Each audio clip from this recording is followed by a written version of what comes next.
everyone, and welcome to Race Week, where we will be looking back on the first day of track action at the Italian Grand Prix at Monza, where we saw both Formula 1, Formula 2 and Formula 3 kick off their weekends. Formula 1 had their first two practice sessions, whilst Formula 2 and Formula 3 had a practice session and a qualifying session. So, let's review the events of day one at the Italian Grand Prix.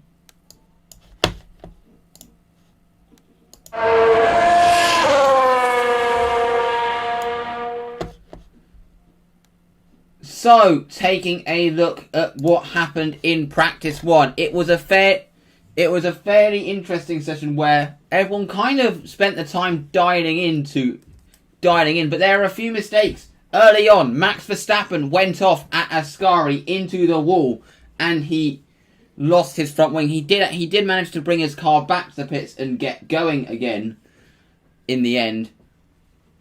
And we also saw Pierre Gasly go off at the second chicane. But once again, Mercedes did show really good pace in the first practice session. It was Mercedes who topped the timesheets, with Valtteri Bottas. Once again, he has a habit of leading free practice ones, and he topped the session ahead of his teammate Lewis Hamilton. Alex Albon, it will be a really big confidence booster for Alex Albon in the Red Bull to be ahead of his teammate. And taking a look at the full result of the first practice, not really much happened as everyone was kind of dialing in. There were a few mistakes, but everyone was kind of spending the time dialing in to the session. It was practice 2 where we saw a lot of the interesting things. I mean, that is commonly the case. Practice 2 being a lot more representative.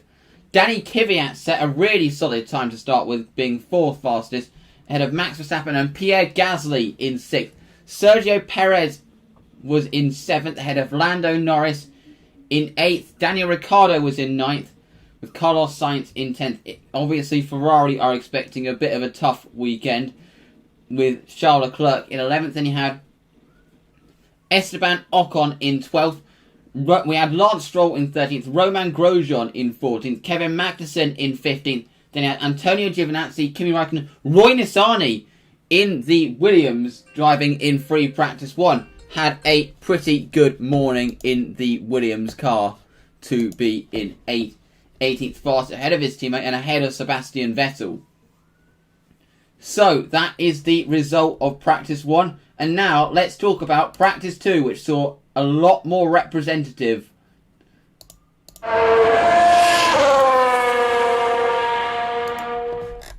And practice 2 was interesting. There were a lot of interesting times to read in. And we have, obviously, as per usual at the start of the session, there was a bit of a delay before we saw the first cars get on track. But as you can see, the drivers were pushing the limits a little bit more. You had Kimi Raikkonen going into the gravel, and in the initial flurries it was Lewis Hamilton who led from Bottas, but then when the qualifying runs got underway, Lewis Hamilton improved to a 120.1, which is noticeably less of an improvement than usually would, but that is with the qualifying mode. As you can see, a lot of people were trying to get the toe in the session, which led to quite a lot, everyone congregating on the back straight, which was not good. And something does need to be done about that for tomorrow to avoid a repeat of last year's farce. But the cars did sound noticeably quieter with the lack of engine modes on the TV. I mean, it's a bit of a shame that we've lost these qualifying modes, but it's been done for the purpose of the show. But Lewis Hamilton led the way from Valtteri Bottas, 2 tenths back. Max Verstappen was initially in 3rd, but then Pierre Gasly went 3rd. The AlphaTauri is showing really good pace around here. And then in the dying minutes, you had Lando Norris, who did his qualifying run very late due to issues with his car. Other than that, it wasn't a very good session for Lando Norris because of the issues. It seems like it was quite a serious engine issue, but they managed to get him back out in the end.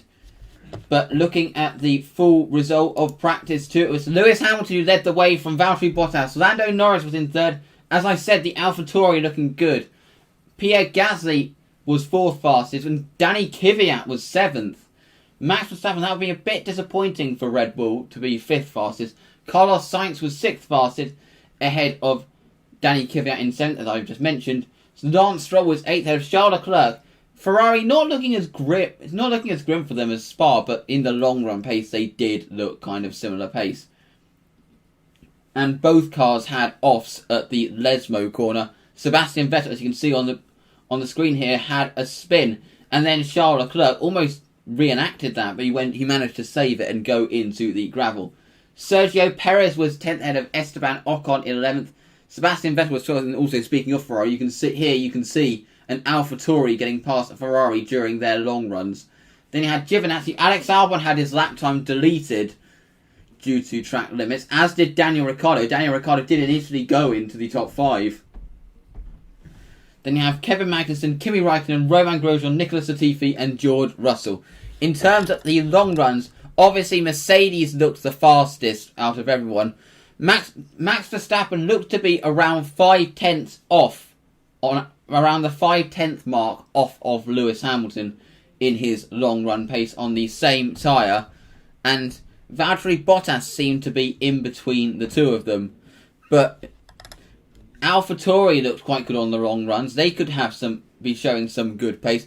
But things are looking very grim for Ferrari, though. As I said, with the long run pace, they were around similar to what they were at Spa, which obviously is quite grim for them. But that is it from the practice 2 recap, and now let's talk about the feeder series sessions, starting with the Formula 2 qualifying session.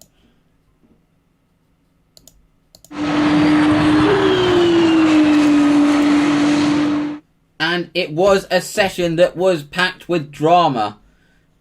And it was curtailed by a red flag, with the order constantly changing.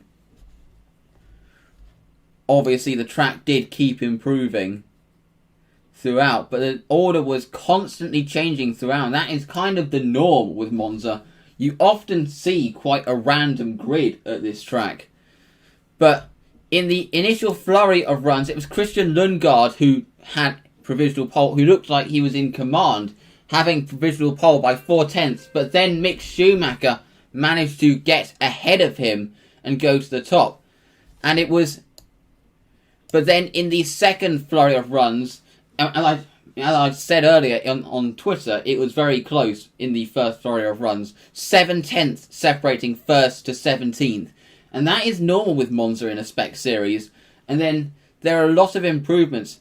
Because then Yuki Tsunoda managed to take provisional pole from Mick Schumacher, and a few other cars went ahead of him as well. But Callum Ilott managed to get a tow from, I believe it was Nobuharu Matsushita, and managed to get ahead.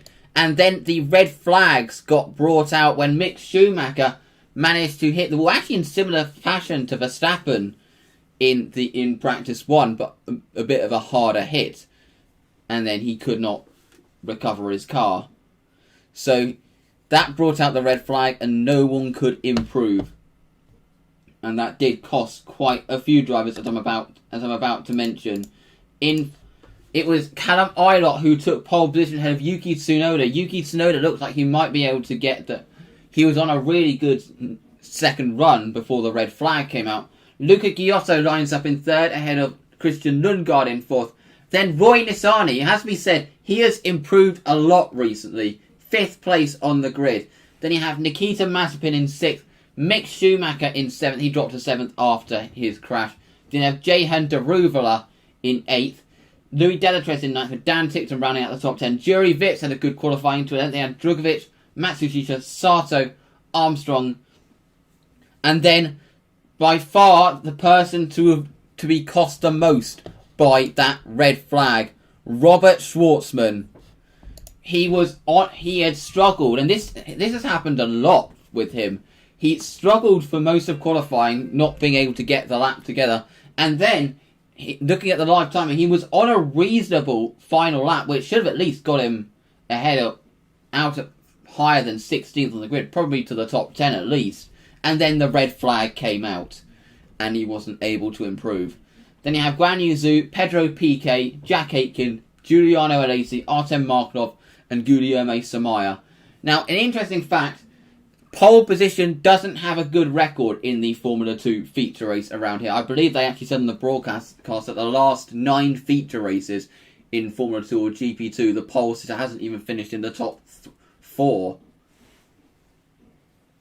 So, and also, I think Virtuosi will have a bit of concern about their race pace, because without the toe, he probably would not have gotten close to pole, and the car just did not look, until then, just did not look good. So I think there will be a few concerns about their race pace. But what can Robert Schwartzman do? This is different to Silverstone. This is a track where it's easy to advance up the order if you've got the pace. So if he has a good race pace, he should be able to get up to a good position. But that was the Formula 2 session. I think it's going to be a very interesting feature race tomorrow. And now, let's talk about Formula 3.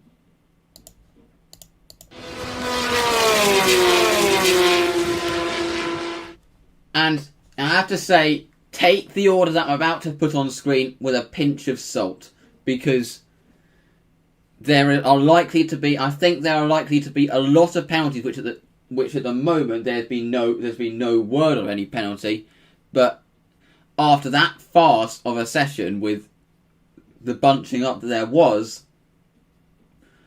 I think it would be a real shock if there were no penalties. So take the order I'm about to put on by a pinch of salt, but that screenshot says it all. You have half the field bunching up, trying to get the toe on the back straight. This was an issue in last year's session, and that caused the session to be red flagged early. That didn't happen today, but it was still a massive farce, and I think there will be a lot of penalties. In fact, entire teams are under investigation rather than individual drivers. But in terms of pace, Théo Pourchaire was untouchable in that session. He took pole by, I believe, 4/10 of a second back to Lorem Zendelli in second. I mean, a lot of that was to do with the fact that a few drivers could not improve, but he did show some really good pace. Then you had Alexander Smolia in third. Liam Lawson lines up in fourth, although his session wasn't without drama, and he's under investigation for a different reason, because the red flag was brought out when a fan was left in his car and flew off when going up towards the Curva Grande, which meant that the red flag had to be put out to retrieve it. Then you have David Beckman in fifth. Frederick Vesti is the highest Prima in sixth, and that's going to make things really interesting. The two title contenders in 10th and 12th. You have Matteo Nannini in 7th. Then you have Jake Hughes in 8th. Caelan Williams in 9th. Logan Sargent in 10th. Although, crucially, if he stays there, he'll be in reverse grid pole. But I'm expecting the two contenders to advance up the order. Then you have Sebastian Fernandez in 11th. Oscar Piastri lines up in 12th ahead of Eagle Fraga. Alex Peroni lines up in 14th ahead of Ollie Caldwell, Roman Stanek, Richard Verschoor, Enzo Fittipaldi, Jack Doohan, Michael Belov, Bent Viscal, Dennis Hauger, Federico Malvestiti, Clement Novalak, Sophia Flörsch, Cameron Das, Pierre-Louis Chauvet, Alessio Daleda, Lucas Dunner and David Schumacher. But as I said, take this order with a pinch of salt, as I think there are going to be a lot of penalties to be applied. And it's not really surprising that that there's been no decision yet, because they probably had to go through a lot. But that is it from the Friday recap. Thank you very much for watching this live stream, where join us tomorrow for the Saturday recap after the Formula 2 feature race is finished. I'm estimating that this will take place at around 5 or something like that. But thank you very much for watching, and we will see you tomorrow for the Saturday recap. Goodbye.